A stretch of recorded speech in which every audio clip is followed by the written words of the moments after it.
Okay, we have Rosemary. Hi, everybody. Rosemary, what do you do for a living? I am actually a mom, and I An actually, amazing mom. thank you, honey. And I work full time, recently retired. I'm a cytotechnologist by trade. So I work in an anatomic pathology lab, screening cells for pre-malignant and malignant conditions.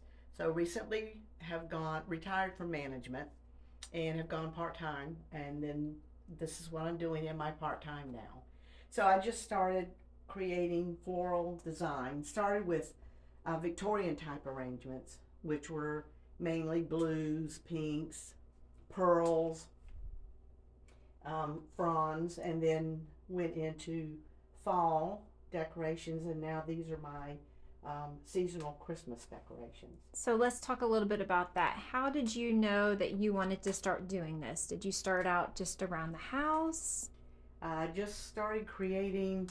I was collecting like antique teacups from antique malls, and they had roses on them and designs, and I've always been interested in that era. So I would see flowers in Michael's and Hobby Lobby. I thought, I wonder what they'd look like in these cups. And when I see a container, I think of what an arrangement would look like in the container, or I see flowers, and then I go and select a container. So I just made a couple of arrangements and wouldn't have gotten anywhere if it had not been for the support of my family. So they primarily are the ones that were like, oh, that is so good. I can't believe, how did you do that? Nobody knew I could do this. And I just started making more and more. And then um, friends at work were wanting me, they commissioned me to make products for them. And I've had several requests for other things. So I decided to, and people reached out and told me about markets and events. So I started submitting photos online, got approved for markets. One thing led to another. Got canopies, tables, tablecloths, started bringing my product, and now it's a family business. Wow. And So these are, and they're decorated 360 also, because I like to think of if I had one in my home. So if you right. put this on a end table or a dining room table, and you walk around, you can see all the way around each of them. And what was the process for starting this? Did you have to apply for a business license? It depends on what city you're in. Um, in the first city that we started in, we had to get a city business license. And they like for that to be posted. So got a city business license, and some cities, the larger cities, actually don't require a license. And that was a $30 fee, so it wasn't anything much to do. Just go down to the city hall and apply for a license. You have to have a business name, of course, to put to the license.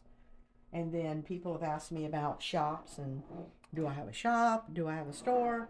So now I have an And do Etsy you? shop. Oh, you have an Etsy I shop, do. which I will link in the description of the video. Don't have a lot of things posted on Etsy right now because I'm concerned about shipping. Um, because I have a lot of delicate fronds and picks and that sort of thing in them, so I don't want any of the products to get turned upside down and then jostled and that sort of thing. So Well, that's okay. You're learning like me, huh? yeah, it's learning every time we go. You learn what people are looking for, what colors they're looking for. We get a lot of good advice and a lot of input um, from people, from vendors and customers. You guys And have to people see will tell this. me, "Oh, do you have any that are this color?" So it's helped me get out of my comfort zone and not just do what I think someone might like, but what Right. they're actually asking for. Like I would never think about doing Nightmare on And what look is a how beautiful that Nightmare Before looks. Christmas. So I did this for someone that likes the Nightmare Before Christmas. And doesn't it look great, you guys? And I love just how you're branching out. Were you scared the first time you had your first booth? It was nerve wracking. you're given specific directions and criteria. But yeah, it was pretty scary to even Look at be this, there, you and guys. you're looking around, you see all these people that seem to know what they're doing, and they're Uh-huh. setting up. We had never set up a canopy before, so canopy was required. You had to get sandbags, we had to get tablecloths, business cards, a banner. So I learned how to do all of that. It was just a learning process. So the first time we did the market, we were a little nervous. But after you set up, and then it took about 5 minutes after we opened, then I just didn't even think about it anymore because people were coming by and were very complimentary. And how do you feel like this part at this stage in your life? How do you feel like um, this is changing your journey? Because it's quite a shift to go from Sido, right, Mm-hmm. to Well, floral designing yeah. and creativity. Yeah, and that's a really good question. And if you see some of the products that I have too, because on one side of the booth there will be all the Victorian arrangements, and then on the other side, like for Halloween time, there's a lot of like goth-looking things with skulls and skeletons and that. So some people can't believe the same person made them both. But the cytology is a scientific side of me, and I didn't even know I had this side. So that's helped me develop that side of me. Oh, that's great. Now, if you don't mind, I would love to show them your craft room, your workspace. Do you guys want to see it? Let's go. Okay, you guys, we are entering Mom's creative space. In my inner sanctum. You guys are not going to believe this. This is where Mom creates.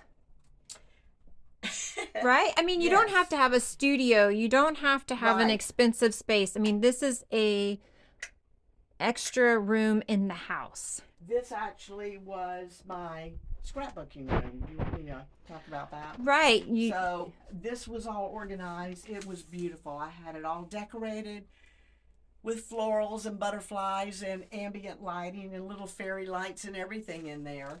And it was my scrapbooking room, so that's what all this is. And then I would scrapbook in here. right, and you still do that. It's just right now you're It's turned into my floral design room. right. Right. So, And there's big changes coming because you want to incorporate right. a more organized space so that you have room to Yeah, so maybe the next time you get to record or videotape this, it'll be a transition from this to something else. This is part of the growth Right. process. yes. And you understand what that's like. I mean, it's growth because I start out with the spring florals, and then I have the Yeah, fall you have all florals, your and now fall right, and now I've seasonal. got the Christmas that I just was working on. And then I love how you guys these are from Home Depot, right, Mom? The bookshelves, Yes, right? these are actually closet organizers. They market them to be closet organizing space. And then So they're from Home Depot, and then some of the bookcases are from IKEA.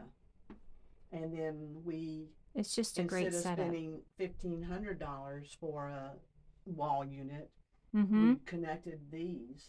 This is an example of my what we call goth, but it's Christmas goth. It's beautiful. And then this is an example of for puppy love. Oh, is that not the cutest thing ever? But this is black and white, and I try to do different colors for different tastes. Oh, I love that, Mom. And I've actually been asked to do some arrangements for cemeteries for people that saw these, and then they said, "Do you do, arrangements for grave sites?" So I'm going to try to work on some of those.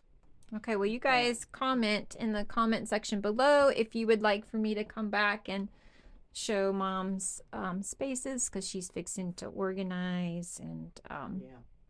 straighten. So comment down below if you'd like to see more of Mom and Dad's space. And then let's show them how you organize, how you plan ahead for your table setup because I know that can be a little tricky. Yep. You guys, look at this room. This is the floral room.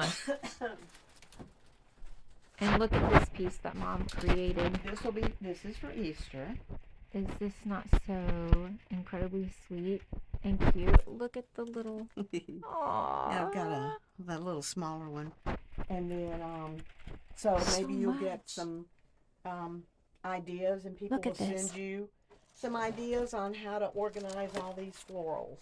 Oh. And these are some antiques from antique malls that I put a floral arrangement in. And some of these are from like England. Some of these are, I mean, they're actual, real, valuable china pieces from England.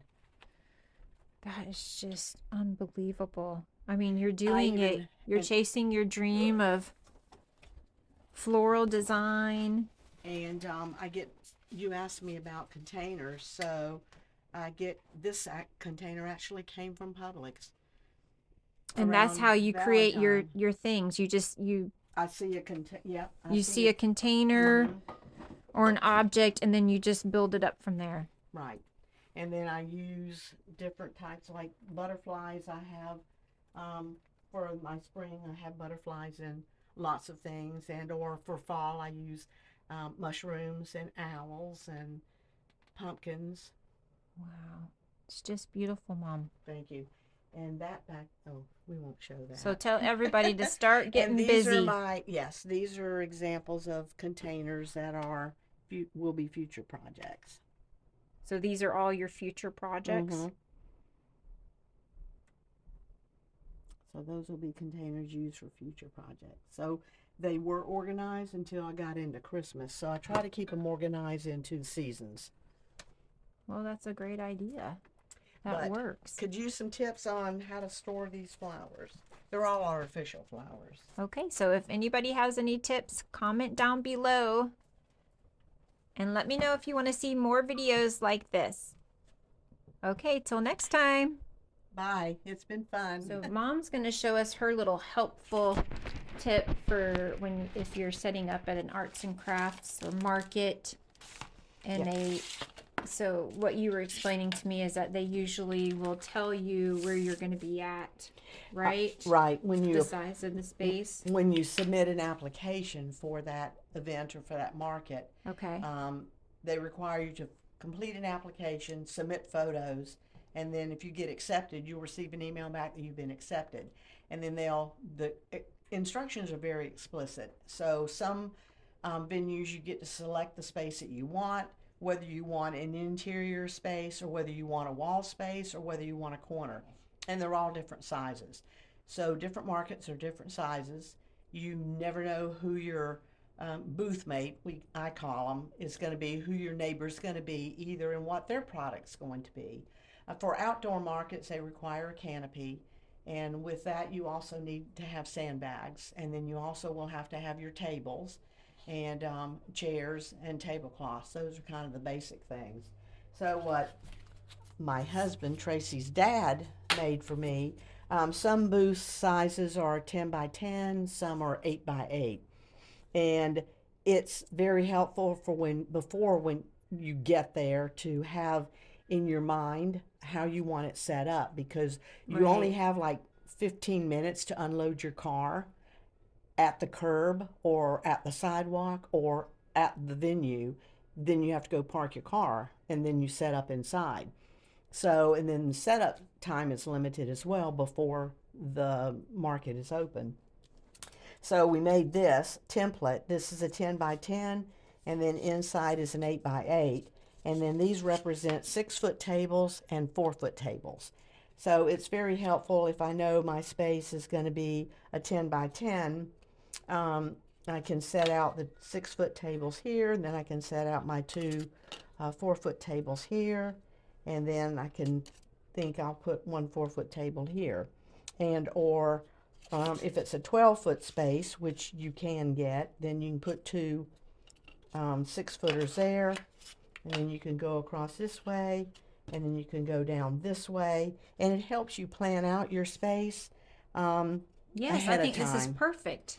And if you're sharing with someone else and they've got tables too, right, it helps you plan both sides. Wow, So that's it's just fantastic. been helpful for us to be able to plan ahead. And then, of course, when you get there, you have to pivot quite often as well. It may not work out the way you have it planned, so you always have to be prepared to pivot. I thought when I first started, my space was 10 by 10, my tables were going to be this way, and that's the way I wanted it. And then we get there, and the opening into my particular setup booth was completely on the other end than from the side I thought. So completely had to change my way of thinking quickly. Kind of like life, huh? You always have to Yeah. pivot. You can plan it, but Yeah, stuff happens. I think we always have to remember the power of the pivot, because working in the medical field, I've been very OCD and am OCD, as my daughter can attest to. So I've learned as I got older, you need to learn to pivot. Oh, well, thank you, Mom. Welcome. Okay, everybody say goodbye to Mom, and we will see her again soon. Bye.